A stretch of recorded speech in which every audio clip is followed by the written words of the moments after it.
Okay, Lily, let's have a look at the sketchbook now. You put some good work into this, and you've set the standard well with this really thorough mind map here. And I would continue to explore all the ideas that you have and document them thoroughly, as you have been doing. Ways of visualizing some of these things could start to creep in around mind maps. Certainly the ones you start to do now, if you're going to be looking at the kind of higher end of the grades, which is what you should be aiming at most definitely.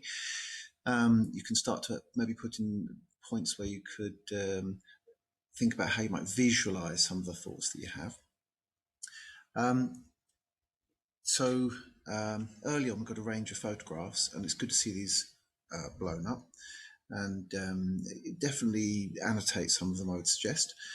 And we go straight on to a very ambitious, in terms of scale and colour and so on, very ambitious study with the chalk pastels. I think even at this stage, it's worth going back and having another look, because you've really laid the groundwork here for a really thorough and detailed study. And with the skill you've got now, it's probably worth going back and just raising it up a little bit more. Maybe there's ways in which you could bring out the colour perhaps a little bit more, because it's quite intense colour going on down there, putting some purples and so on. We've got some new chalk pastels. Could be well worth a go. Good to see the documentation down here, and already experimentation with the titling, which runs throughout the book. Superb beginning here. I'd see you've probably acted on some of these things with the darker tones already, and there's no reason why not to perhaps have some additional items up here, maybe some other variations on this distorted fruit design possibly, but an excellent page again. Good detail and variety in the patterns, and a good experimentation here, possibly keep in the shadow somehow. Always be intrigued by this. On the photograph here, it looks quite pale, but in reality, you've got a number of things going on this page, and I think it's one not to forget.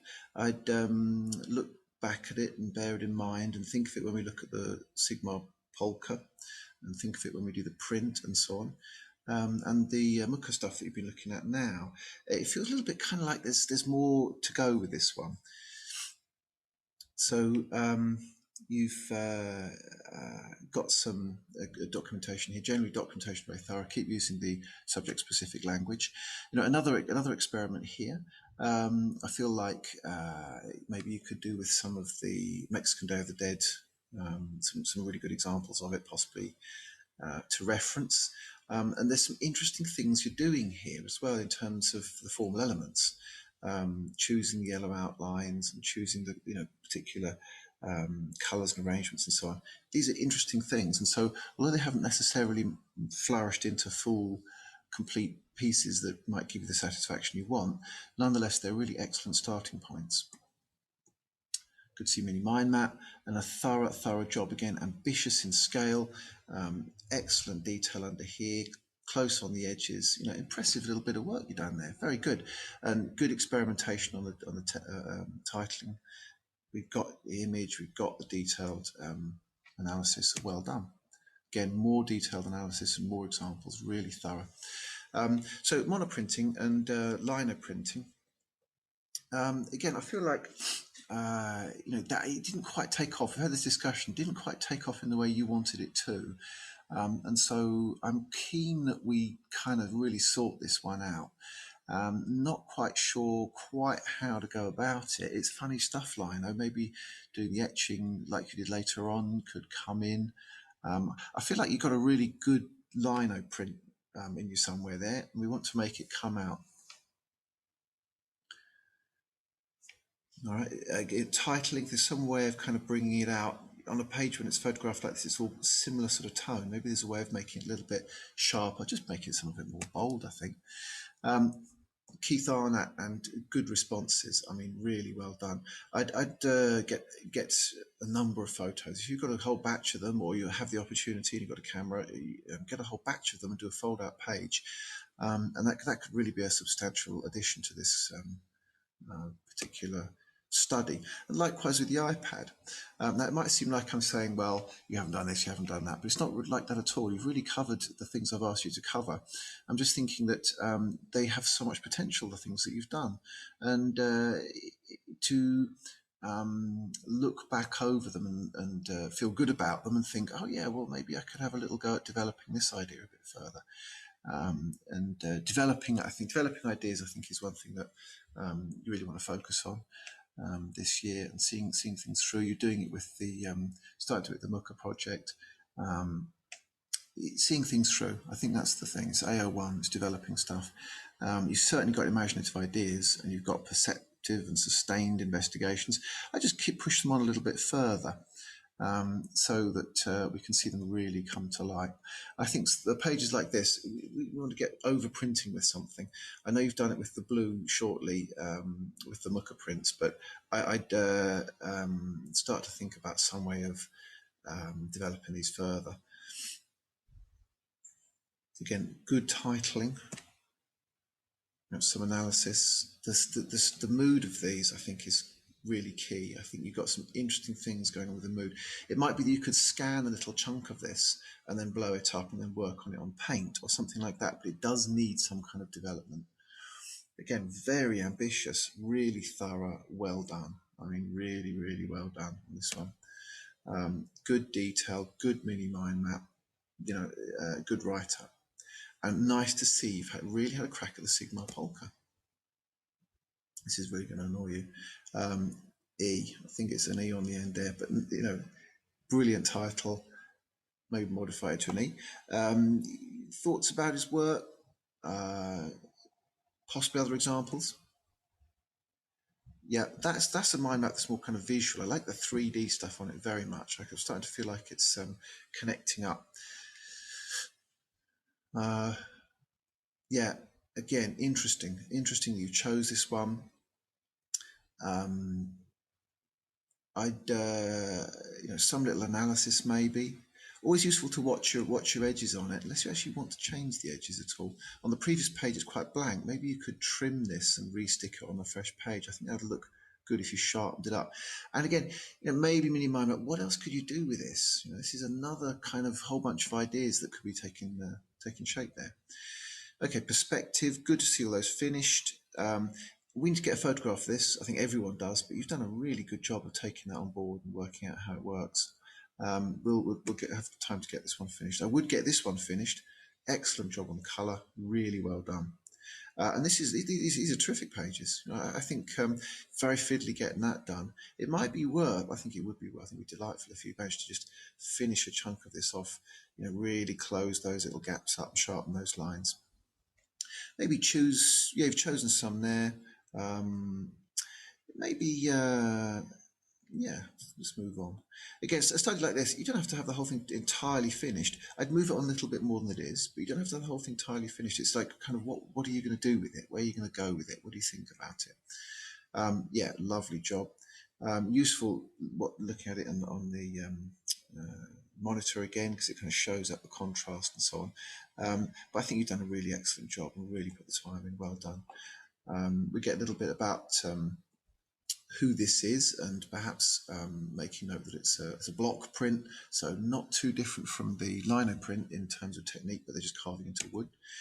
And I like these experiments very much. I like the blurring going on. This one, I'm thinking, this kind of worked almost. I'd do it more. I'd get a bristly hogshead brush and actually really try and break down some of this pattern, and possibly even add some more ink on top with the brush, so it turns into more of a painting. Yeah, beautiful job. Maybe finish it off. That'd be useful. I like the what you're doing with this. Maybe some studies of some kind of portrait people, if you wanted to look into breaking down different facets of the face. Lucian Freud's always one to be looking at. Yep, very nice, very good detail. You might like someone called Ron Mueck, M-U-E-C-K. It's C-K. He makes, as you may know already, he makes hyper-realistic sculptures where he will make an eye this big, in 3D, and actually spend weeks and weeks just painting all the eyelashes and so on. But quite interesting on the detail and the scale, making something larger. I just get an image here of something paid, maybe the Ron Muick. Robert Ryman, really interesting. You've chosen to look at Robert Ryman. Again, I would get some maybe a little fold out and some examples of his work. Like you've done here, I think this is a really good. This is really showing development well. You've looked at the person, and you've tried your own experiments. You've evaluated them, and again, if you thought, well, actually, there's this kind of unfinished business there. Maybe some outcome, a further outcome could come of this. Throughout the book, you've got so many different possibilities. It's just quite fantastic, really. I think this, print 1A4. No question. I think this is an excellent, really excellent little group of images you've made here. And then we moving swiftly on. This is looking like it's going to have some serious potential. I'd get working on that. Maybe start to introduce some of that patterning, the kind of patterning, ornate floral sort of things around this. So it's a mixture of researching it, creating the image, and then working from the image and then moving it further on. This could be a real, a page where you could really be scoring a lot of marks because it's got all those different features in it. Drawing styles, yeah, it's good to see you've tackled them all. Making sure they look as different as they can. There's something called Liquify on Photoshop, and also on Pixlr.com, which is Pixlr.com, a useful online Photoshop. Useful online Photoshop version. Abstract designs, exploring abstract paintings. These are title, and yeah, interesting things. Possibly bring out some of the tones. I know a little bit has been lost with some staining or something. Maybe work that into it, but we need some sort of definite reference to it looking at abstract work. It would be nice generally to think about how you might incorporate more abstract work with things that are very detailed. That could be a simple way of joining up all the things you've done is to think of it in terms of something abstract and then something realistic, something that's taken very little time and something that's taken a lot of time. That seems to be a thread running throughout the book and an exciting one. So I'm thinking it's developing some of these ideas further. You've got lots of starting points, which is just exactly where you want to be at. Just really seeing some through so you're satisfied that you've developed things as far as you can. To get the high-end marks there for the outcomes, I'll just read it out to you. Intentions fully realised through personal outcomes, demonstrating original, imaginative, inventive, and exciting qualities, with highly appropriate connections between elements. Now, you've got that sort of approach. You've got that kind of standard. We just need to see things realised and seen through a little bit further. Okay, well done.